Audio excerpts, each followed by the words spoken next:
अस्सलामुअलैकुम दोस्तों, मेरा नाम है खालिद सईद और मैं हूँ मरीना। जदीद और दिलचस्प हक़ाइक़ जानने के लिए देखिए सबसे पहले MKTV को। आज से पहले हम स्पेस में घूमते एस्टेरॉइड्स को सिर्फ देख सकते थे, इनकी डायरेक्शन और स्पीड का जायजा भी ले सकते थे, और अगर कोई एस्टेरॉइड जमीन की तरफ तेजी से बढ़ रहा हो तो हम ज्यादा से ज्यादा सिर्फ ये बता सकते थे कि ये एस्टेरॉइड कब, कहाँ और किस दिन हमसे टकराएगा। इससे ज्यादा हमारे पास किसी चीज का भी इख्तियार नहीं था। लेकिन अब ये ह्यूमन हिस्ट्री में पहली बार जमीन को एस्टेरॉइड से बचाने का मैकेनिज्म प्रैक्टिकली बनाया गया है, और नासा ने इसका लाइव एक्सपेरिमेंट भी पूरी दुनिया को करके दिखाया। सब्सक्राइब करें MKTV को इंफॉर्मेटिव वीडियो सबसे पहले देखने के लिए और बेल आइकन को दबाएं। तो शुरू करते हैं आज की वीडियो। 65 करोड़ साल पहले माउंट एवरेस्ट के साइज जितना एस्टेरॉइड हमारे प्लेनेट से टकराया था। 10 किलोमीटर पर फैले हुए एस्टेरॉइड ने जमीन का पूरा नक्शा ही बदल डाला। ये तबाही इतनी खतरनाक थी कि इसने पूरे प्लेनेट से डायनासोर का खात्मा कर दिया। लेकिन आज इंसानों के पास ऐसी टेक्नोलॉजी मौजूद है जिससे जमीन की तरफ बढ़ने वाले एस्टेरॉइड का पहले से ही अंदाजा लगाया जा सकता है। ये टेक्नोलॉजी वक्त के साथ साथ एडवांस होती जा रही है और हम ज्यादा से ज्यादा दूर एस्टेरॉइड को भी देख सकते हैं। नासा के पास फ्यूचर में जमीन के करीब से गुजरने वाले 26,115 एस्टेरॉइड की लिस्ट मौजूद है। इनमें से 16,420 ऐसे एस्टेरॉइड हैं जिनका साइज 100 मीटर से भी छोटा है।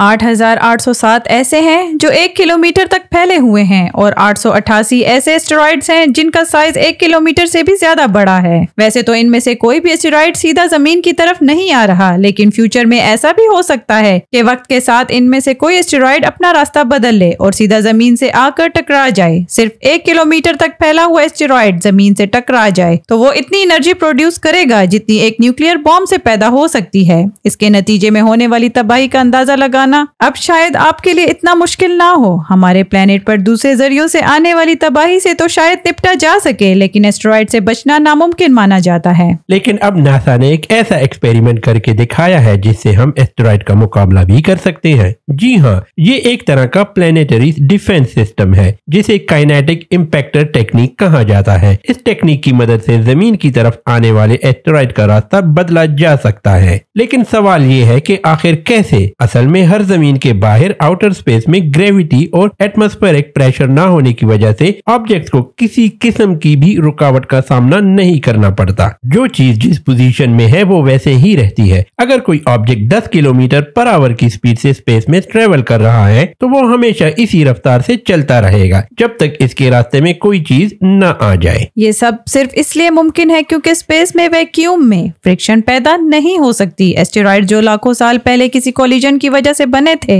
वो तब से लेकर स्पेस में तेज रफ्तार से चल रहे हैं। अगर वो जमीन के करीब आ गए तो वो जमीन की ग्रेविटी अपनी तरफ अट्रैक्ट करेंगे और वो अपना रास्ता चेंज कर लेंगे। अगर ये जमीन के ज्यादा करीब होंगे तो एस्टेरॉइड हमारे प्लेनेट से कोलाइड भी कर सकता है। इस चीज से बचने के लिए नासा के साइंटिस्ट ने एक आइडिया पेश किया कि क्यों ना जमीन के एटमॉस्फेयर में दाखिल होने से पहले ही इन एस्टेरॉइड्स का किसी स्पेस से एक खास एंगल में कोलिजन करवाया जाए। ये कोलिजन सिर्फ इतना बड़ा हो कि वो एस्टेरॉइड के रास्ते को हमारे प्लेनेट के रास्ते से हटा दे। प्लान के मुताबिक इस किस्म के कई स्पेस प्रोब जमीन के गिर्द ऑर्बिट कर रहे होंगे। जैसे ही नासा को कोई बड़ा एस्टेरॉइड जमीन की डायरेक्शन में बढ़ता दिखेगा तो इनके स्पेस प्रोब्स को इस एस्टेरॉइड की डायरेक्शन में एक खास एंगल पर जाकर हिट करवाया जाएगा। इस थ्योरी को प्रूव करने के लिए और ये देखने के लिए कि क्या वाकई ऐसा भी हो सकता है कि नहीं, नासा ने एक एक्सपेरिमेंट करने का फैसला किया। इस मिशन को नासा ने डार्ट यानी डबल एस्टेरॉइड रीडायरेक्शन टेस्ट का नाम दिया। 23 नवंबर 2021 को $325 मिलियन की लागत से बनाया गया। स्पेसक्राफ्ट स्पेस एक्स फैल्कन के जरिए वेंडेनबर्ग स्पेस फोर्स बेस से लॉन्च किया गया। दूसरे स्पेस प्रॉप्स की तरह डार्ट में भी थ्रस्टर्स, कैमरा सिस्टम्स और रेडियो लिंक मौजूद था जिससे वो इमेज लाइव फीड नासा को भेज सकता है।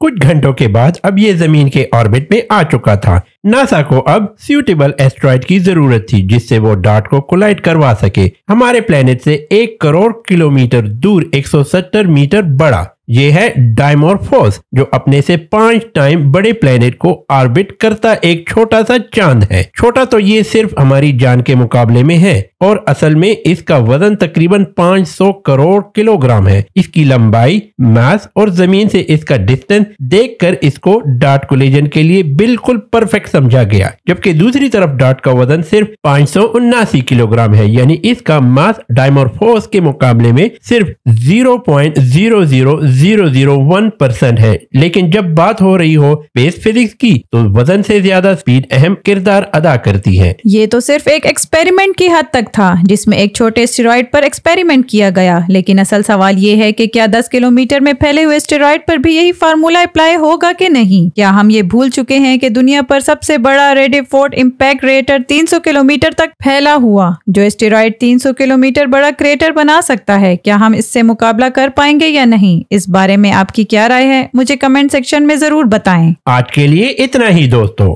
नेक्स्ट वीडियो तक के लिए अल्लाह हाफिज।